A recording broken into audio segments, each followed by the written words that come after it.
Em nome do Pai, do Filho e do Espírito Santo. Amém.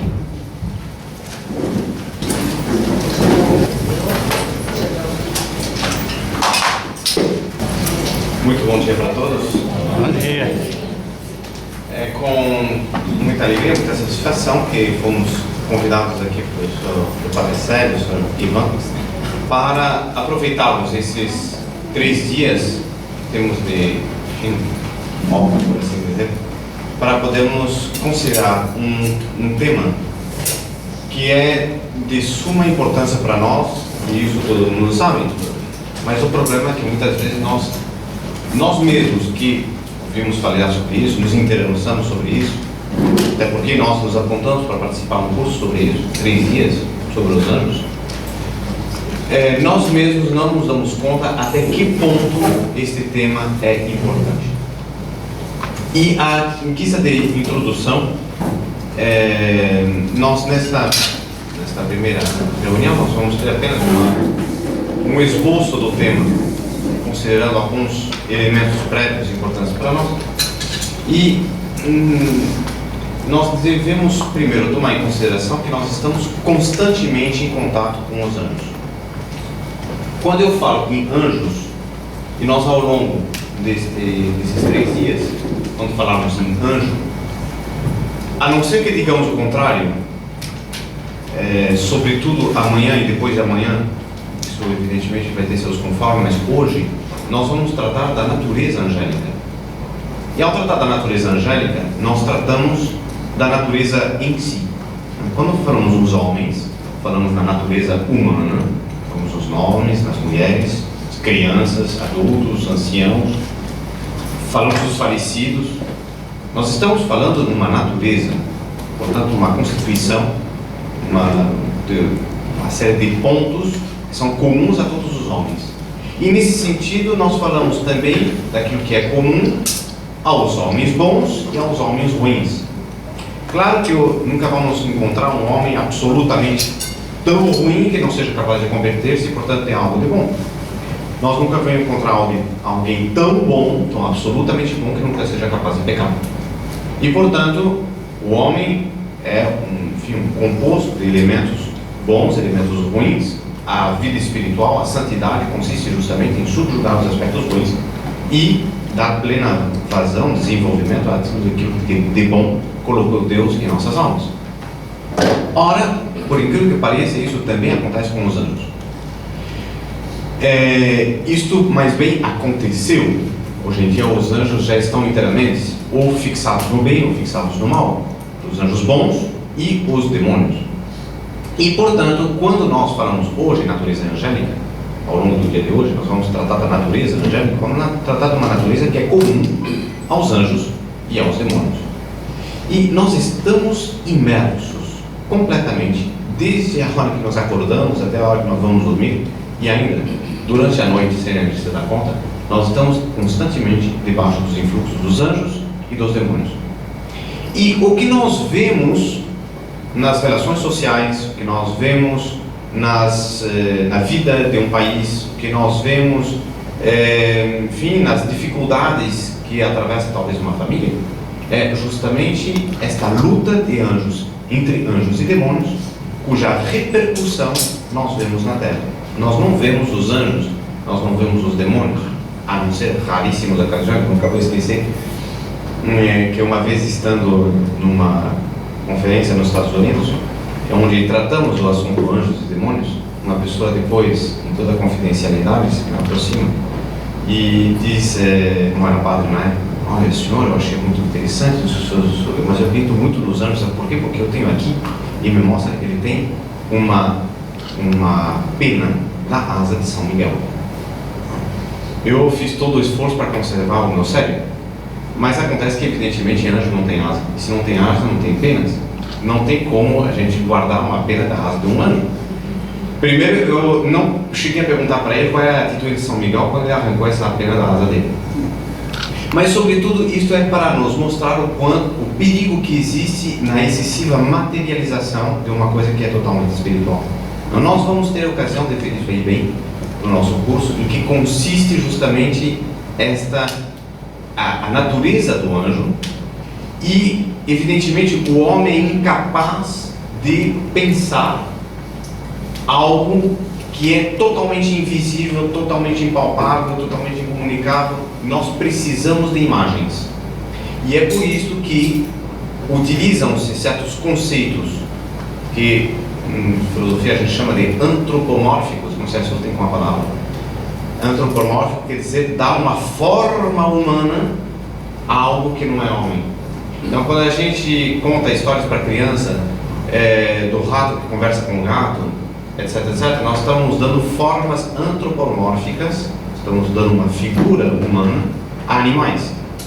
E pensando num mundo onde os animais se relacionam entre si e falam entre si, isto dali nós vamos tirar um ensinamento que nós vamos aplicar na nossa vida. Essa é a finalidade da fábula. E a doutrina da igreja vê com os olhos, inclusive, que se façam representações, às vezes com formas humanas, dos anjos para melhor compreendê-los. Isso nós vamos ver como isso vai nos ajudar, inclusive, a conhecê-los melhor. Mas devemos fugir de uma certa representação excessiva que procura aterrissar demais o anjo, como se o anjo fosse um homem, tivesse as limitações do homem e as qualidades do homem. E para abrir o nosso tema, é muito interessante ver qual é a origem da matéria que nós vamos tratar aqui. No século XII, nós temos um monge de clausura, portanto, clausura de convento, vida conventual. Não é, portanto, um monge de vida ativa, ele é de vida contemplativa, e ele estuda a doutrina da igreja, ele procura escrever obras que sejam de benefício espiritual para outros. Ele era professor, inclusive, no convento dele. Um monge, muita fama de santidade, etc. De repente, como acontece com todos nós, fica doente. Ficou doente, mas não queria deixar de realizar a vida comunitária. Quando o superior dele ouve na capela, arrastando-se com a doença dele, uma doença forte, febre, alta, etc. Ele disse: nada disso, você vai para a cama. Ele disse: não, mas eu preciso participar do ofício. O ofício é chamado o ofício angélico, ou seja, o trabalho, a função angélica. Porque no céu, os anjos servem a Deus, louvam a Deus. E os homens, na medida em que louvam a Deus nessa terra, participam desse ofício angélico, que é o louvor a Deus. Então ele dizia: eu não posso deixar de cumprir este ofício, senão, em nome da santa obediência, eu tenho que voltar para a cama, porque desse jeito não.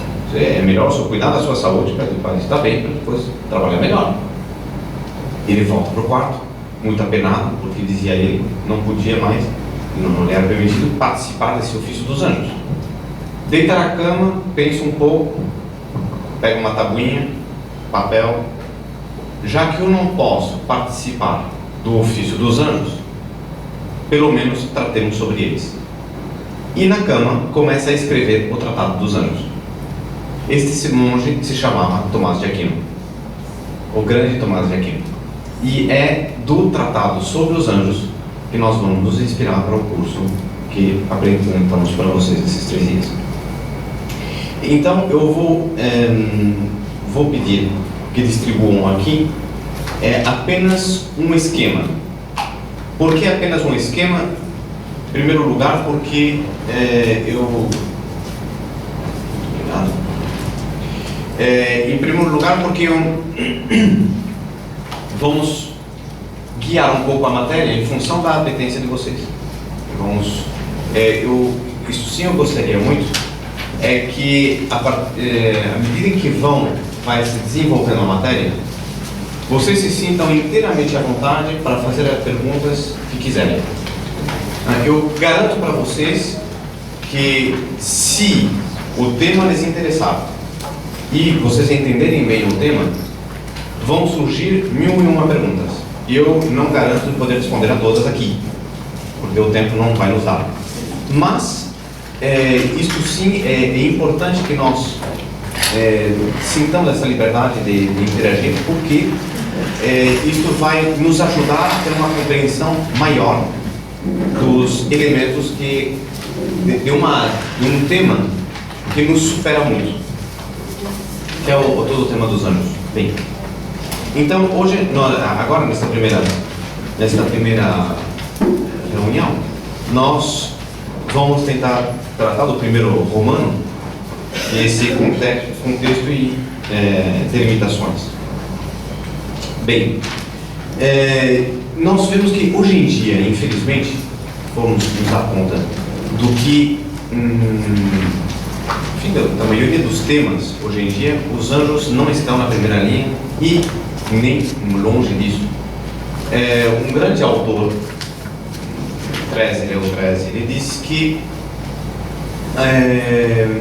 os próprios teólogos como que sentem um certo receio de tratar do tema. Quase.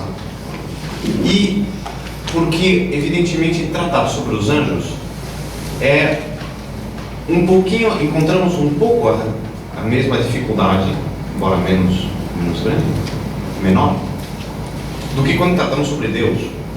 Se é algo tão grande, nos supera tanto, que nós temos dificuldade em colocar em termos. E nós vamos precisar recorrer a fontes, recorrer a estudos que não estão sempre ao alcance do grande público. É preciso primeiro ter pressuposto da fé, é preciso ter alguns pressupostos, inclusive, de metafísica e filosofia, e o que nós vamos tentar fazer hoje é justamente apresentar isso da maneira mais fácil, mais assimilável possível, utilizando imagens, inclusive, para que nós tenhamos facilidade de compreensão desse tema. E antigamente não era assim. Nós vamos ir na época de São Gregório Magno, nós voltamos à época de São Tomás de Aquino. Os anjos estavam dentro dos principais temas tratados pela teologia. E daí nós temos riquezas extraordinárias que foram sendo desenvolvidas pela Igreja, pelos padres, pela doutrina da própria Igreja. Alguns concílios trataram, especialmente o concílio de Latrão. E isso com o tempo foi se perdendo. E hoje em dia, quando a gente fala em anjos, se vocês colocam no Google, vocês vão lá no Google e colocam anjos, pesquisam sobre os anjos, o que é que vocês vão encontrar? Ou vocês encontram imagens e fotos de seres com asas que mais parecem homens, tão humanos que a gente não vê bem. A gente se dá conta que são anjos porque às vezes vê uma pontinha de uma asinha atrás. Ou então, pelo contrário, nós vamos ver representações a mais esotéricas, nós vamos encontrar tarô, horóscopos, etc. Ou então coisas intermediárias, como, por exemplo, toda a onda da nova era, que nos apresenta os anjos como seres de forças cósmicas, etc., portanto não pessoais, mas simplesmente energias imanentes. Bem, e, portanto, existe hoje em dia uma enorme confusão. Isso já quando falamos de anjos. E quando falamos de demônios é ainda pior. Por quê? Porque alguns não acreditam no demônio. Muita gente diz, olha, o demônio é uma fantasia. Outros vão dizer que o demônio é tão poderoso que quase que só existe o demônio, o resto a gente esquece que existe. Então nós temos todos os extremos, e entre dois extremos, nos ensina São Tomás, que quando nós encontramos dois extremos, existem todos os graus intermediários. Portanto, nós vamos encontrar uma bagunça enorme. Diante disso tudo, é muito necessário que nós tenhamos as ideias bem claras a respeito dos anjos.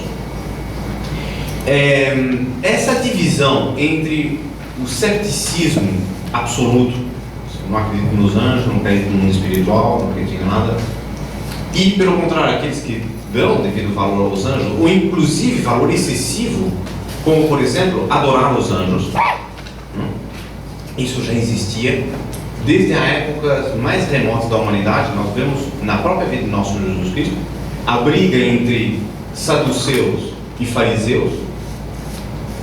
Tinha, entre outros motivos, justamente a existência dos anjos. Porque os saduceus eram naturalistas, não acreditavam na existência de seres puramente espirituais. Não acreditavam numa vida após a morte. não acreditavam, portanto, na ressurreição. Aquele diálogo, aquela discussão de nosso Senhor Jesus Cristo com eles é bem uma prova disso.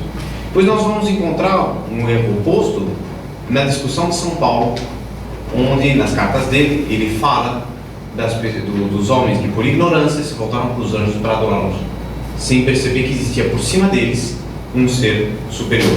E disso nos trata inclusive a primeira leitura da missa de hoje, no livro da sabedoria. Portanto, é uma coisa que vem de muito longe. E, entretanto, se nós formos prescindir absolutamente da existência dos anjos, nós vamos encontrar um buraco muito grande na criação. Para isto, nós precisamos ter uma noção. Vamos ir no quadro. Nós precisamos ter bem claro quais são os planos da criação. Quando a gente fala em planos, nós falamos das várias naturezas que constituem a criação. A mais básica, mais baixa, mais rudimentar é o reino dos minerais. Então, nós vamos colocar aqui, de baixo para cima. Vão ter que me perdoar a minha escrita, que já é péssima no papel e pior no quadro. Então, nós temos os minerais como o mais básico. Acima dos minerais, nós temos os vegetais. Isto aqui não é uma aula de metafísica, portanto não se preocupem, eu não vou entupir de conceitos. É apenas para termos a escadinha. Bem, em duas palavras, a diferença entre um e outro é a vida. Nós temos a perenidade, os minerais, as pedras, os metais, etc. São materiais perenes, que caracterizam pela sua estabilidade. Quando a gente entra no vegetal, nós temos já a vida. A vida que até hoje os cientistas, em certas circunstâncias, conseguem condicionar, mas nunca criar. Introduzir a vida numa célula, eles não conseguem. Eles conseguem controlar as regras por onde as células acabam generando vida, mas não controlar a criação da vida. É um segredo até hoje, é algo que Deus se reserva. Então, vegetais, a vida. Depois nós temos um terceiro plano, e são animais. Muito bem, animais. Nos animais nós encontramos a diferença dos vegetais, a sensibilidade. Então aqui nós vamos colocar perenidade. Isso eu estou fazendo para você. Vegetais nós temos a vida, vitalidade. Nos animais nós temos a sensibilidade. Muito bem. E acima nós temos? O homem. Muito bem. Nós temos os homens. E o que é que caracteriza a diferença entre o homem e o animal? A alma. Como? A alma. A inteligência. Ou seja, vamos colocar em termos assim, a racionalidade, capacidade de raciocinar, ou a intelectualidade. Tá certo? Essa capacidade do homem de pensar. É o que eu sempre digo, eu nunca vi um dia, me surpreendi assim, na rua, uma reunião de cachorros, né, que fizesse um debate democrático para estabelecer o novo lugar da cidade dos cachorros, cidade canina. Isso eu via quando era criança na televisão, mas na realidade eu nunca vi.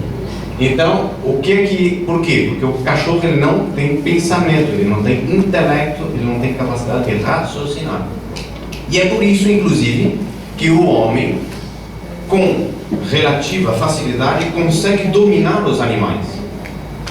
Porque o intelecto logra vencer, muitas vezes, a superioridade que quase sempre os animais têm sobre os homens. Né? São poucos, enfim. Muitos animais são superiores aos homens. A águia tem mais visão, o leão tem mais força, enfim, vai daí para frente, né? Mas o homem consegue dominar esses animais todos graças à inteligência. Mostra a superioridade que o intelecto tem sobre a matéria. Então nós temos aqui Vamos colocar a intelectualidade.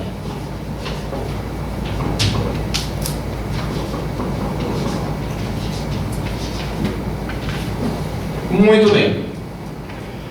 Agora, se eu vou ver em cima, Deus é uma criatura? Não. Não é. Então nós temos Deus aqui em cima, Deus Criador. Muito bem. Deus, claro, inspira, Deus entra em contato com o homem através da graça, Deus alimenta nele seus dons, a vida de Deus lhe passa, a vida para os batizados, ele, portanto, realmente pai de cada uma das criaturas batizadas, os seres, portanto, que com intelecto, a quem ele dá a graça.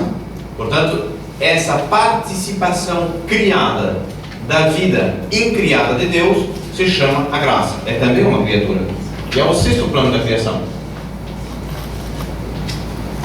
Pois muito bem, não sei se percebem o buraco gigantesco, o espaço enorme. Aliás, eu deveria ter começado isso bem mais baixo para ficar uma ideia gráfica mais adequada.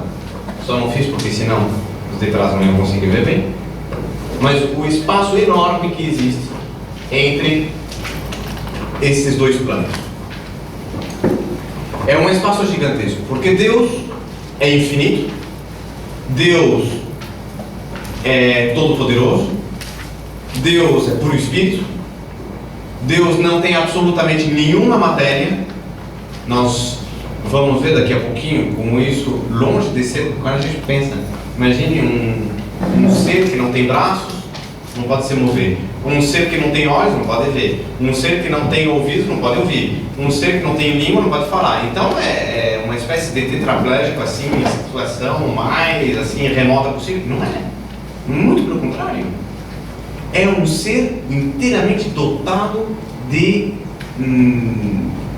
toda a liberdade, de todo o conhecimento, de todo o poder. Ele não tem o impedimento da matéria. Nós vamos ver isso mais para frente.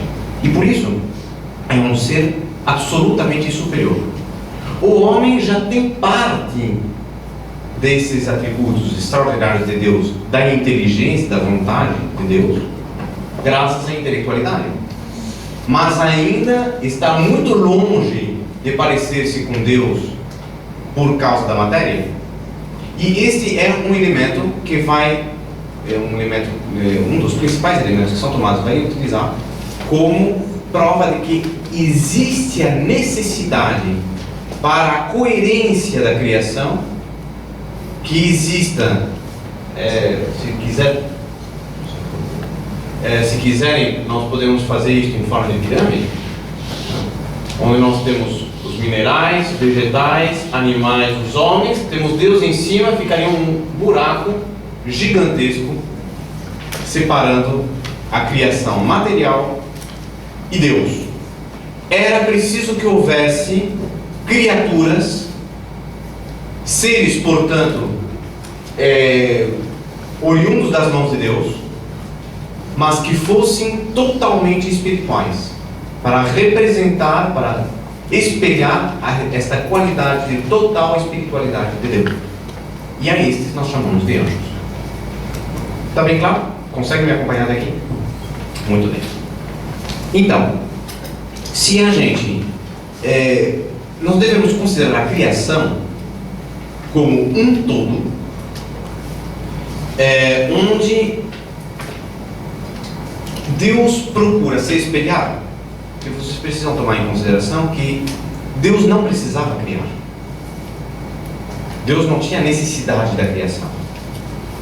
Deus, perfeitamente feliz em si mesmo, infinitamente feliz em si mesmo, Ele criou por quê? Porque Ele é tão bom e tão feliz em si mesmo, que Ele não queria ser feliz sozinho, por assim dizer. É próprio do bem querer fazer participar os outros das coisas boas que eu tenho. Imagine uma pessoa, qualquer um de vocês, que recebe, por exemplo, uma caixa enorme de chocolates. Chocolate finíssimo, delicioso, saboroso. Nós temos duas atitudes possíveis. Uma atitude é dizer: tem bastante, graças a Deus, porque comendo sozinho vai me durar um tempo enorme.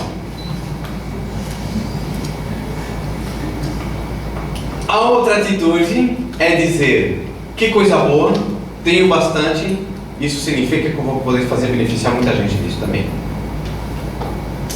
Eu não preciso perguntar qual é a atitude boa, qual é a atitude má.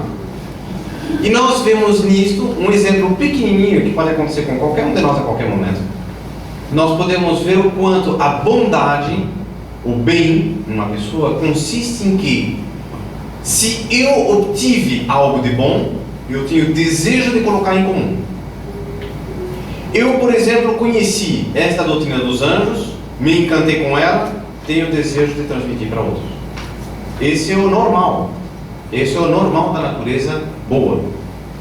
E, portanto, Deus, plenamente feliz em si mesmo, quis associar à sua própria felicidade outros seres, para que outros pudessem gozar com Ele da felicidade eterna que Ele sempre teve, e que em determinado momento quis compartilhar com outros.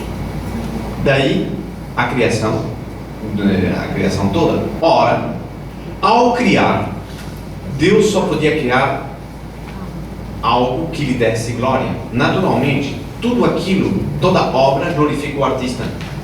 Vou dar um exemplo. Um grande pintor, não sei se tem alguém aqui que pinta, mas alguém que pinta quadros, faz um lindo quadro, fantástico. Este quadro, onde ele estiver, as pessoas que olharem para o quadro, se encantarem com o quadro, vão se perguntar imediatamente quem é que fez esse quadro. Que beleza de quadro! Quem foi o gênio que fez essa composição de cores magníficas e desse essa vida a uma natureza morta, que é uma tela, uma vida tal que a gente tem a impressão de estar na cena? Quem foi esse? A obra glorifica o autor. Sempre que é uma coisa muito bem feita. Então, um bolo que chega em cima da mesa, super bolo, lindo, maravilhoso e saboroso. É difícil ter essas coisas, todas as qualidades ao mesmo tempo. Conseguiu. Disse: meu Deus do céu, quem é que fez esse bolo? O bolo, quando comeu, todo mundo se maravilhou com o bolo. Depois vão agradecer a pessoa que fez. Olha, maravilha esse bolo que você fez, nunca comi um bolo assim. A obra glorifica ao autor. Ora, imagine, dentro da criação inteira, toda essa criação só podia dar glória a Deus, por ser Ele um autor tão fantástico, tão extraordinário, tão elevado quanto Ele. Então, o que acontece é que, além disso, a criatura material, nós encontramos disso referência no Gênesis. Deus, ao criar o homem, cria primeiro. O homem é criado no sexto dia. Portanto, nós temos vários dias entre aspas, entende? São várias etapas da criação, durante as quais Deus vai fazendo surgir maravilhas e maravilhas e maravilhas. Quando o homem é criado, toda a natureza material já está posta. O homem é o último a ser colocado. E ali Deus diz que o homem governe e reine sobre a terra. Portanto, estas criaturas foram colocadas a serviço do homem para a sua subsistência. Sim, não é verdade. Mas qual é o principal motivo? Quem me diz qual é o principal motivo pelo qual as criaturas foram colocadas nas mãos do homem? Para dar glória ao Criador. O homem, claro, mas o homem já dá glória a Deus. Ele, se é bom, dá glória a Deus. No que é que as criaturas ajudam o homem a dar glória a Deus?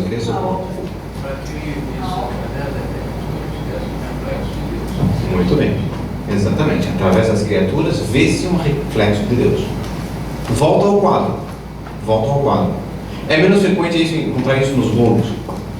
Pode acontecer. Mas em todo quadro, normalmente, se a gente fuça bem, a gente vai encontrar numa esquininha uma assinatura. Essa assinatura é a marca.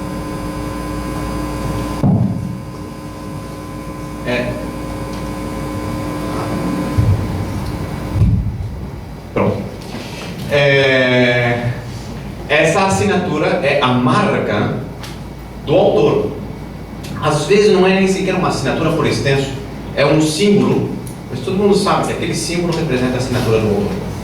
Então, nas criaturas também, por assim dizer, nós podemos encontrar a assinatura de Deus, a nobreza, a beleza, a distinção, certas qualidades que a gente vê.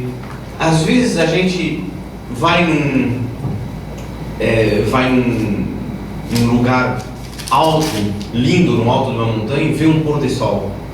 Aquele pôr de sol é tão belo, tão belo, tão belo, nunca nenhum homem seria capaz de criar aquilo. A gente disse, não tem dúvida, Deus existe. Aquele episódio que aconteceu com Bento XVI, assistindo a um concerto de Bach, e onde realmente uma música lindíssima, e ele, no final do concerto, ele dizia, olha, quem assistiu essa música não tem dúvida que Deus existe. Mas por quê? Porque são elementos, um que entra pelo ouvido, outro que entra pelos olhos, entram pelos nossos sentidos, são coisas tão elevadas e tão belas que nos falam de Deus. Então, essas criaturas todas, o homem vendo essas criaturas e maravilhando-se delas, consegue perceber que, na realidade, nenhuma dessas criaturas era capaz de fazer-se a si mesma.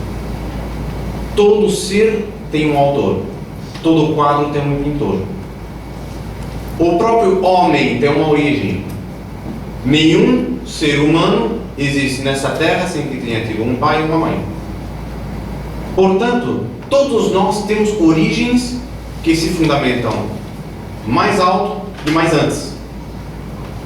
A última origem sabemos que é Deus. Portanto, por esse meio, nós temos como remontar dessas criaturas, na observação dessas criaturas, chegar até Deus. Ora, como é que eu posso conhecer verdadeiramente a Deus se em cada criatura, porque esse é outro detalhe, por que que Deus criou tantos seres? Não bastava Ele ter criado uma bela formiga, não seria suficiente? E por que criou a águia? Por que criou o leão? Por que criou o cavalo? Por que criou o cachorro? Por que criou o gato? Por que criou o rato? É porque cada um desses seres, muito limitados em si mesmo, não seria capaz de representar sozinho a grandeza do Criador. Era preciso que houvesse muitas criaturas defeituosas. A gente vê mais o leão defeituoso? Não, enquanto a natureza ele é fantástico, mas ele não voa. A águia voa, sim, mas ela não tem a força do leão. Então nós vemos como as criaturas todas são fantásticas dentro do seu nível, mas elas não têm todas as qualidades. E para termos uma ideia completa do reino animal, era preciso ter analisado muitos pequenos animais para a gente ter uma ideia da beleza do reino animal. Assim vai também do reino vegetal e assim vai também do reino mineral. Quanto mais ainda para o reino humano, porque quando a gente olha para os homens, a gente vê tantas qualidades fantásticas e às vezes defeitos grandíssimos, às vezes numa mesma pessoa. Então nós vemos como nenhum homem é absolutamente completo, nem tem como ser. Se a gente vai ver, é impossível. A gente vai pegar os músicos, por exemplo. Lembro de um senhor que era concertista, pianista. Ele tinha 80 anos e continuava dando concertos, apresentações. Aos 80 anos, não era para crescer, era simplesmente para manter a sua capacidade já adquirida ao longo dos anos. Vocês têm ideia de quanto tempo ele precisava de treinamento? 8 horas diárias. 8 horas diárias no pleno, com 80 anos de idade. Isso, evidentemente, para ser um grande pianista como ele era. E por isso a gente vê que se um homem é obrigado, para chegar a esta excelência, a dedicar 8 horas diárias do seu tempo, nós vemos que ele é impossível alcançar esta mesma excelência em todos os campos da existência humana.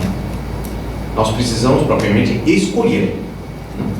E é através das várias escolhas individuais, cada um de nós procurando dar o melhor de si dentro da sua área específica, cada um vai dar um aspecto da glória de Deus. E isso é uma coisa muito bonita que nós vamos retomar daqui a 3 dias. Cada um de nós tem uma missão única. Cada um de nós é único diante de Deus. Não é apenas que Deus nos conhece porque nós somos um pouco diferentes, um pouco mais alto, um pouco mais baixo, não é isso. É porque cada um de nós é chamado a representar um aspecto de Deus que mais ninguém representará. A imagem que nós utilizamos para isso é a de um vitral. Vitral, você sabe que muitas vezes retratam algum episódio da vida dos santos ou das Sagradas Escrituras. E, portanto, existe um plano anterior. Eu não vou pegando um monte de vidro, jogando na janela, ver como é que fica. Eu preciso fazer um plano, eu vou fazer um desenho, eu vou fazer um projeto, vou utilizar até meios modernos, AutoCAD, etc. Vamos fazer um mapa bem exato do que eu preciso, das cores que eu vou utilizar, dos tamanhos, das formas. Cada vidrinho vai representar um aspecto. Faço o plano. Uma vez feita a estrutura metálica, muitas vezes em chumbo até hoje, aí eu vou começar a cortar os pedaços de vidro com aquelas cores, de acordo com aquele plano. E eu começo a montar. Colo aqui, colo lá, coloco lá. E aos poucos a figura vai tomando lugar. Mais ou menos como uma espécie de quebra-cabeça gigantesco, onde eu vou colocando os pedaços de vidro, assemblando toda uma imagem. Só que em certos casos, eu vou fazer o desenho do vidro. Não sei se alguém trabalhou com vidro e trabalhou com vitral. É muito bonito.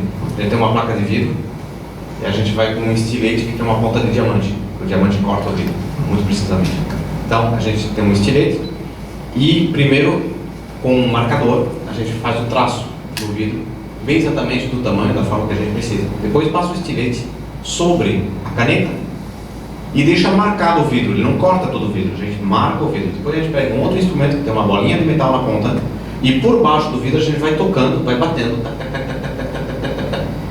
na superfície de baixo do vidro, bem naquela linha onde foi feito o corte por cima. Quando a gente terminou de bater no último ponto, clac, o vidro se destaca e a gente tira o vidro. Só que às vezes, quando a gente não é bem cuidadoso, ou a gente não passou o estilete bem na primeira vez, ou a gente dá o toquezinho com a bolinha de metal no lugar errado.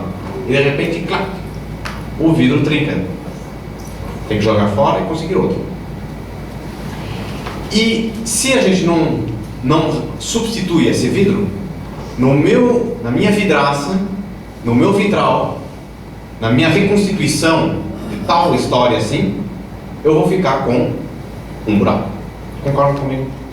Pois é bem exatamente isso que acontece quando um homem, uma mulher, chamado por Deus à santidade, como somos todos, chamados por Deus à vida eterna, e o somos todos, em determinado momento não é fiel ao plano de Deus, peca, não se arrepende, não quer saber de nada, Deus a chama a conversão, não aceita, chega um momento da morte, a pessoa não se reconcilia com Deus e acaba indo para o inferno.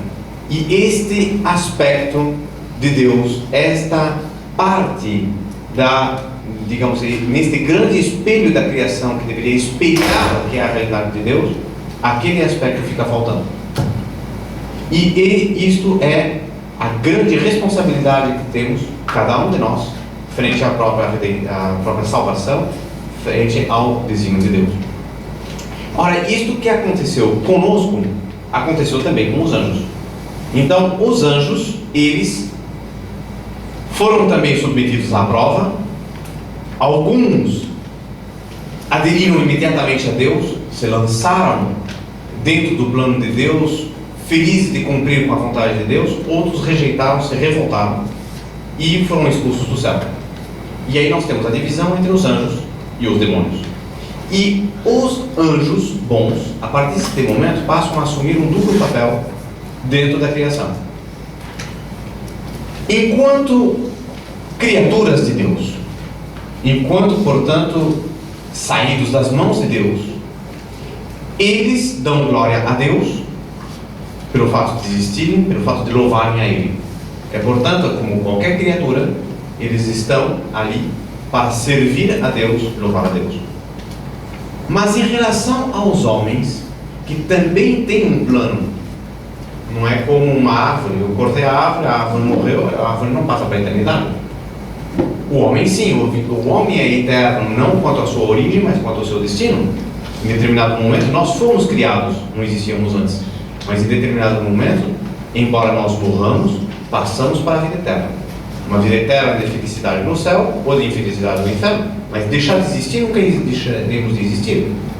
E estes, portanto, que têm um destino eterno, esse destino que já vai se delineando nesta vida, porque é apenas uma consequência do que fizeram nesta vida, isto atrai dos anjos para conosco uma especial responsabilidade. Mais ou menos a mesma responsabilidade que tem um bom diretor espiritual ou um pároco, a preocupação que ele tem pelas suas ovelhas, por aqueles que se encomendaram aos seus cuidados.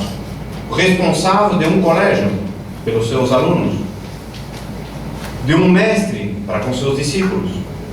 Esta é a preocupação e a responsabilidade que os anjos sentem para conosco. Daí o interesse, a preocupação, o esmero, o desvelo que tem os anjos em relação aos homens. E isto vai quebrar uma série de ideias, uma ideia moderna, baseada no materialismo, por onde os anjos existem lá em cima, nós estamos aqui na terra, nós temos que nos virar. Nós estamos aqui jogados na terra, temos muita dificuldade que enfrentar, graças a Deus temos a tecnologia que nos ajuda, e portanto nós temos que sair do outro lado, de um jeito ou de outro. Mas os anjos estão lá felizes, se é que existem, os anjos estão lá felizes com Deus, esquecendo da gente. E isso é bem exatamente o contrário da realidade. Nós vamos ter ocasião de ver isso. Bem, agora, propriamente, nós temos até as 10, é correto? Número 2, os elementos que nós dispomos a respeito dos anjos. É verdade que se nós formos pegar na ponta do lápis, nós vamos encontrar na Bíblia inúmeras. Eu cansei de contar. Eu tentei fazer uma vez, não dá, é demais, não tinha tempo para isso. A quantidade de vezes que os anjos são citados na Bíblia. Número enorme. Se não me engano, isso talvez apareça mais para frente, se não me engano, só na carta de São Paulo são citados 72 vezes. Bem, então é um número realmente enorme. Isso mostra a importância que sempre a teologia, a igreja, as próprias escrituras deram aos anjos. Entretanto, se a gente dali, só dessas citações da Bíblia, nós vamos tentar reconstituir um corpo doutrinário a respeito dos anjos, da sua natureza, nós vamos ficar realmente muito curtos. Porque falam da aparição dos anjos, falam da missão dos anjos, mas falam um pouco sobre o que eles são. Então, São Tomás, quando ele vai tratar a respeito dos anjos, ele vai tentar mostrar a beleza do mundo angélico. São Tomás ele vai recorrer a outros princípios mais da metafísica grega, etc. Não vamos entrar muito nisso, que dão o embasamento para uma doutrina muito sólida a respeito dos anjos. Porque justamente, se nós temos poucos elementos na Bíblia, nós vamos nos apoiar no que para falar a respeito deles. E justamente nós vamos nos basear mais ou menos nos mesmos procedimentos, por assim dizer, científicos que utiliza a ciência moderna para descobrir certas coisas que a própria ciência não consegue ver. Quando nós não conseguimos ver diretamente alguma coisa, nós podemos deduzir sua existência por inferência, isto é, por correlação de outros efeitos. Então, eu talvez não consiga ver o Sol no lugar onde eu estou, mas eu posso deduzir onde é que ele está através, por exemplo, da sombra. Correto? Então, talvez não consiga ver o Sol, gostaria de medir exatamente a posição do Sol. Na época a gente fazia navegação por sextante, precisaríamos saber exatamente onde é que estava o Sol para deduzir a minha distância da Terra, ou enfim, a minha orientação. Se eu não vejo o Sol porque ele está de trás das nuvens, pegando um ponto de referência fiável, estabelecendo bem exatamente a sombra, eu sou capaz de fazer uma observação tão exata da realidade quanto se eu estivesse vendo diretamente o Sol. Então, às vezes, contemplando sobretudo a ordem do universo e os princípios gerais que Deus colocou, princípios de sabedoria que Deus colocou na Terra, são os princípios propriamente da metafísica, nós podemos daí retirar muitas informações a respeito dos anjos e chegar a uma quase que certeza a respeito da natureza deles.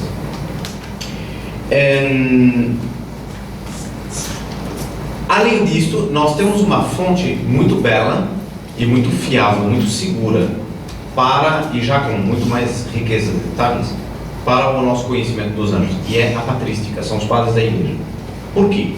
Porque os padres da igreja, nós sabemos tudo quanto é doutrina revelada não veio através dos apóstolos, que recolheram diretamente de Nosso Senhor Jesus Cristo. Nosso Senhor Jesus Cristo não escreveu nunca nada, a não ser na areia, naquele episódio. Se não for isto, Nosso Senhor Jesus Cristo nunca nos deixou um pergaminho. Mas ele formou seus discípulos durante 3 anos, a São Paulo, inclusive, no deserto, e estes é que vão depois escrever, colocar em elementos concretos, colocar em cartas e escritos o que eles aprenderam de Nosso Senhor Jesus Cristo. Mas isto ainda não foi tudo, a tal ponto que nós vamos encontrar em Santo Agostinho, séculos depois, desenvolvimentos que, assim como estão, não se encontram nas cartas de São Paulo. E, entretanto, é exatamente aquela mesma doutrina, solidificada e enriquecida, por causa da tradição. Os apóstolos, evidentemente, ensinaram muito mais do que escreveram. E a tradição da patrística, portanto, os padres, os primeiros apóstolos formando os primeiros discípulos que depois formaram, e os grandes padres da igreja, eles, com o conhecimento que eles recebiam dos apóstolos, fizeram obras maravilhosas, muito belas e muito mais, inclusive, concretas. E é daí que nós vamos encontrar muitos elementos para conhecer melhor os anjos. Entre eles, especialmente, Orígenes, grande fonte para São Tomás de Aquino, São Gregório Magno, que estudou muito sobre os anjos, o Papa. Depois, evidentemente, Santo Agostinho. Não há tema que Santo Agostinho não haja tratado, e ele trata os anjos de um aspecto lindíssimo. Nós vamos, sobretudo, ler a respeito dele amanhã. E nós temos a principal fonte, a fonte mais direta em matéria de patrística, por isso também a mais citada por São Tomás, que é São Dionísio Areopagita. São Dionísio Areopagita era discípulo de São Paulo.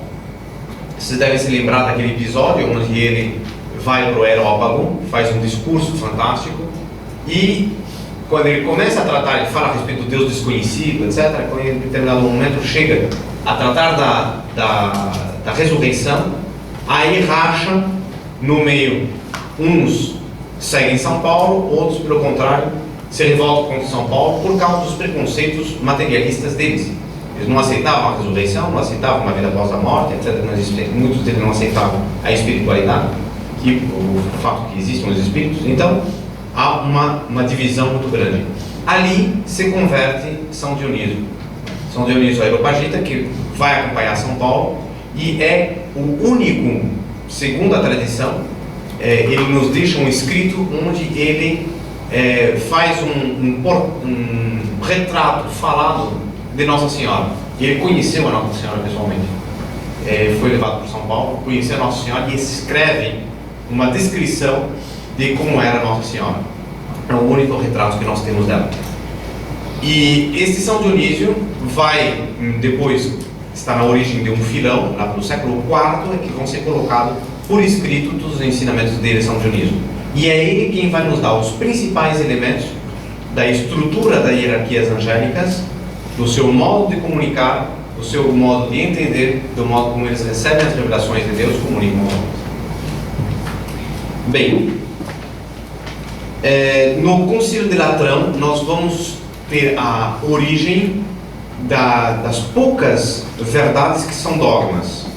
Ou seja, os dogmas são, na Igreja Católica, aqueles elementos de doutrina que não podem ser negados. Por que não podem ser negados? Porque são parte integrante da nossa fé. Por que eles então são fatos, elementos integrantes da nossa fé? Porque eles foram revelados. Aquilo que nós encontramos como verdade diretamente revelado por nosso Senhor Jesus Cristo, ali nós não podemos duvidar. Mas o que existe em matéria de dogma é muitíssimo pouco. Na realidade, praticamente só a existência dos anjos e algumas das suas faculdades, como por exemplo a espiritualidade, ou seja, o fato de serem espíritos, a sua inteligência e o fato de que eles sirvam a Deus como intermediário, pouco mais do que isso. Bem, por favor.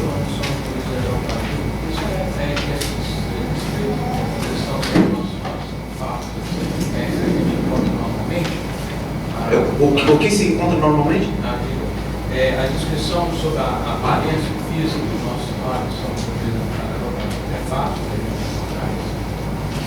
Olha, sobretudo hoje em dia com a internet, eu acho que deve ser bastante fácil. Eu, assim, de cabeça, eu não sei se eu tenho isso, mas eu posso procurar, sem dúvida.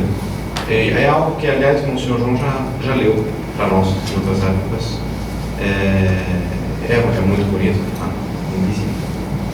Não é muito extenso. Eu posso tentar encontrar. Padre, se me lembrar. Por favor. Uma dúvida. Em relação, nós sabemos que a nossa filiação divina provém da filiação de Jesus Cristo, né? Quer dizer, Jesus Cristo se encarnou e com isso, com a sua paixão e morte, mandando o Espírito Santo, nos fez filhos, nos deu a condição divina, né? Quer dizer, a condição da natureza de filiação divina. Isso. A minha pergunta é se os anjos também são filhos de Deus nesse sentido também, por quê? Por ter, no caso, como eles foram criados antes de Jesus Cristo ter se encarnado, eles receberam depois, ou eles teriam recebido antes, quer dizer, como uma dádiva anterior, ou eles não são filhos? Na realidade, o senhor está se adiantando o tema, e esse está mais para frente. Mas, de qualquer modo, eu acredito que seja melhor responder a essa pergunta quando nós tenhamos claro o que é a natureza deles. A resposta, inclusive, vai ficar mais clara. Se o senhor me permitir, eu lhe respondo lá. Se eu esquecer, por favor, me lembre. É uma coisa que é bonita, inclusive, era quando nós fazíamos as nossas aulas sobre os anjos no seminário, sempre começávamos o curso, alguns dias de curso sobre a matéria, nós começávamos com um debate. Eu soltava de chofre essa pergunta: se todos nós somos filhos de Deus, graças a Deus, por que? Todo mundo responde: pelo batismo. Perguntava: os anjos foram batizados? Claro que não tem nem corpo, não tem como batizar. Então os anjos não são filhos de Deus? Bagunça no auditório. E aí começávamos o curso.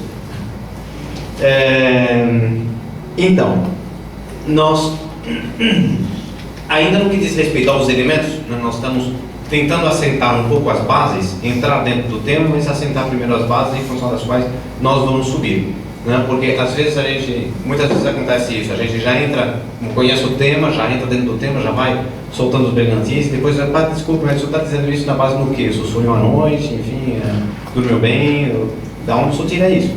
Então, primeiro vamos deixar bem claro que são as nossas fontes, de onde nós nos apoiamos, mostrar a solidez também das bases sobre as quais nós estabelecemos as conclusões que tiramos. E daí nós vemos também um elemento que é importante: até que ponto nós podemos afirmar certas coisas, até que ponto nós não podemos afirmar outras, porque simplesmente nós não temos elementos. Bem,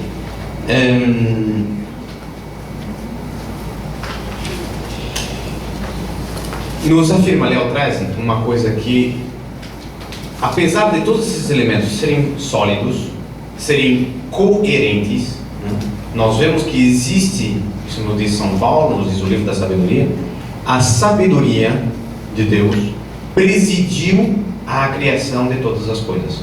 O que quer dizer que a sabedoria presidiu a criação de todas as coisas? Significa que tudo quanto existe, existe por uma razão. Existe um plano superior, um plano belíssimo, um plano inteligentíssimo, um plano lucidíssimo, um plano sumamente sábio, em função do qual a criação foi feita. As coisas não surgem do acaso. Nossa, poderia contar uma quantidade, mas uma quantidade de fatos para mostrar como as mínimas coisas da nossa vida não são... nada acontece por acaso. Se quiser um exemplo de ontem, assim, uma coisa bem recente, me sento no avião, na vinda para cá, junto a um senhor que eu vejo com identificaçãozinha da companhia aérea. E eu disse, bem, mas o senhor o senhor é da tripulação? Não, eu sou tripulante, mas eu estou viajando aqui apenas de passageiro, né? Acontece muito. E eu estou aqui como passageiro, mas eu de fato sou chefe de tripulação. Começamos a conversar, católico, etc., muita devoção a Nossa Senhora e tal. E ele me comenta que num desses voos, exatamente, foi um São Paulo, sei lá, qualquer outra cidade por aí, no dia 29, agora passado, ele era chefe de tripulação a bordo, um voo noturno, e ele se dá conta que do seu lado tem um senhor que está se suicidando. Ele tinha conseguido embarcar com um fio de cerol, tinha enrolado no pescoço e estava se cortando todo. Situação bastante delicada, bastante incômoda, e ele, claro, responsável pela segurança do voo, imediatamente tomou providências para, primeiro para tentar raciocinar com a pessoa, etc. Não havia raciocínio possível, ele estava inteiramente fora de si. E aí, junto com o outro, eles conseguiram conter a pessoa, eles controlaram o passageiro, depois amarraram na cadeira, enfim, depois entraram em contato com terra, etc.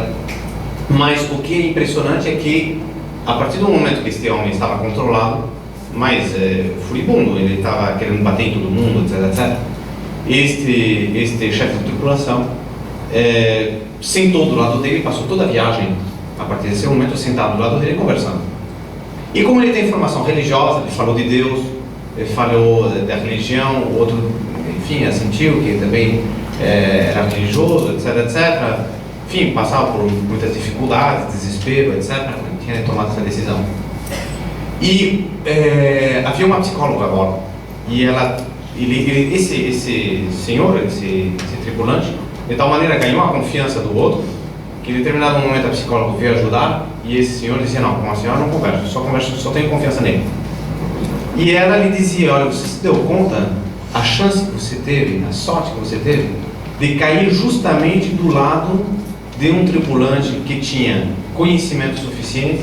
Ele era, entre outras coisas, ele era faixa preta de jiu-jitsu, portanto, ele foi o que lhe deu o treinamento necessário para controlar a pessoa e ajudar, porque ele teria apanhado, era um senhor forte, ele teria apanhado.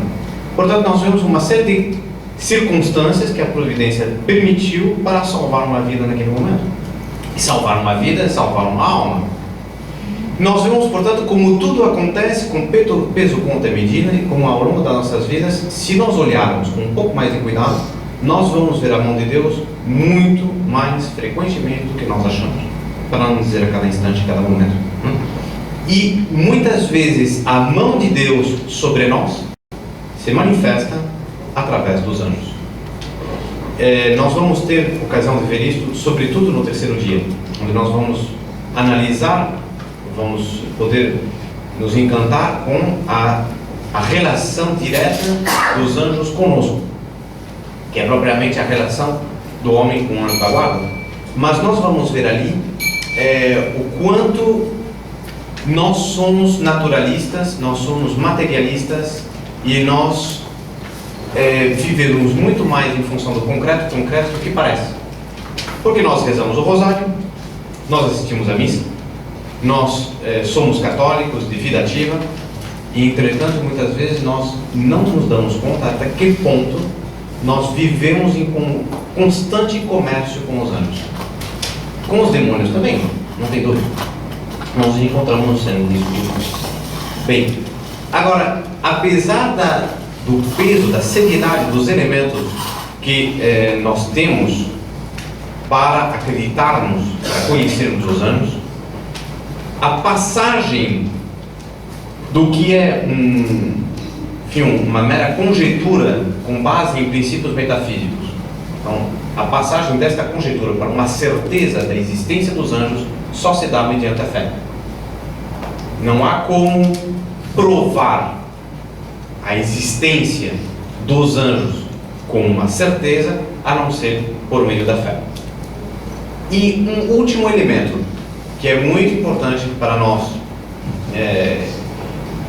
começarmos o nosso estudo sobre os anjos, é que por mais que nós estudemos, nós nunca vamos ter uma noção bem exata a respeito de quem são eles. E por quê?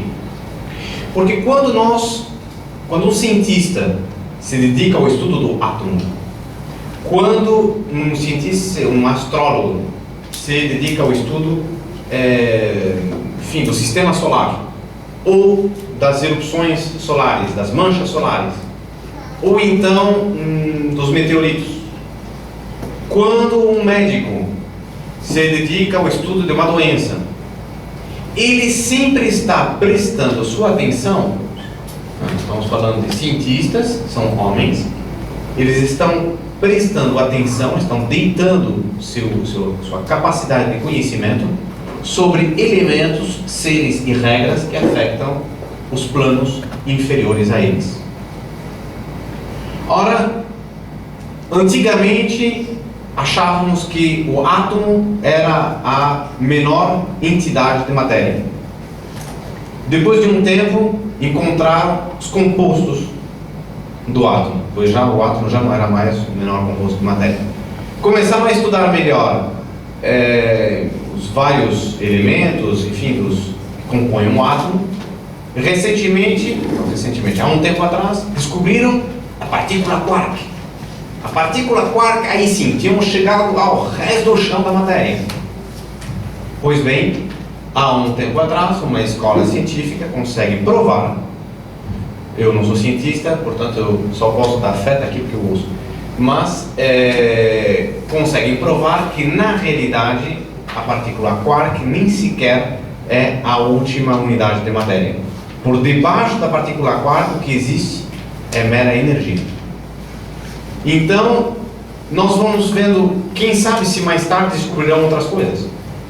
Portanto, nós já temos tanta dificuldade para conhecer o nosso mundo, o mundo material, o mundo que está abaixo de nós, por assim dizer, dentro da estrutura ontológica, por assim dizer, essa hierarquia dos seres. Quão mais difícil é conhecer seres que estão acima de nós. Então, a primeira atitude que nós devemos tomar quando nós entramos num estudo, qualquer estudo, mas sobretudo o estudo dos anjos, é uma atitude de humildade.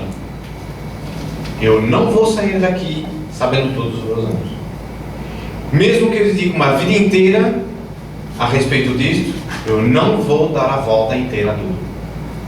O que eu quero ter ao sair desses 3 dias, se sairmos com isso, já teremos os 3 dias ganhos, é um conhecimento muito mais preciso de quem são eles, da excelência da sua natureza, da bondade que eles têm em si, por isso do desejo que eles têm de nos ajudar e, portanto, da proximidade que eles têm conosco, para a partir daí vivermos muito mais relacionados com eles do que antes, o que nos permitirá também tirar muito mais proveito da proteção que eles nos dão.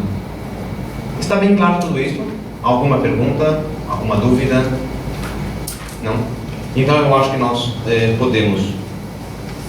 apenas o exemplo que eu tinha posto para colocar é o seguinte: imaginem, às vezes as imagens nos ajudam.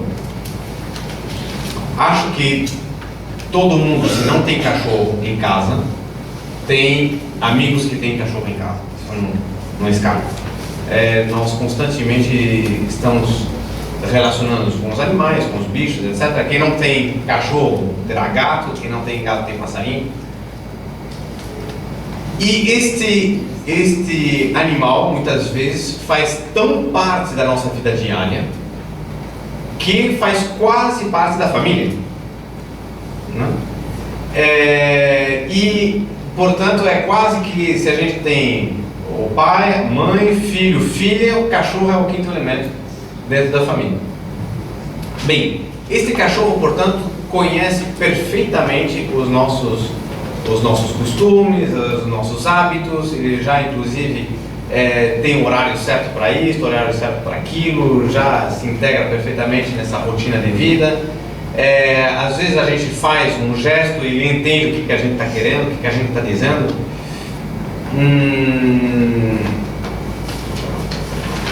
Bem, lembro de uma anedota, mas não cabe aqui no telefone.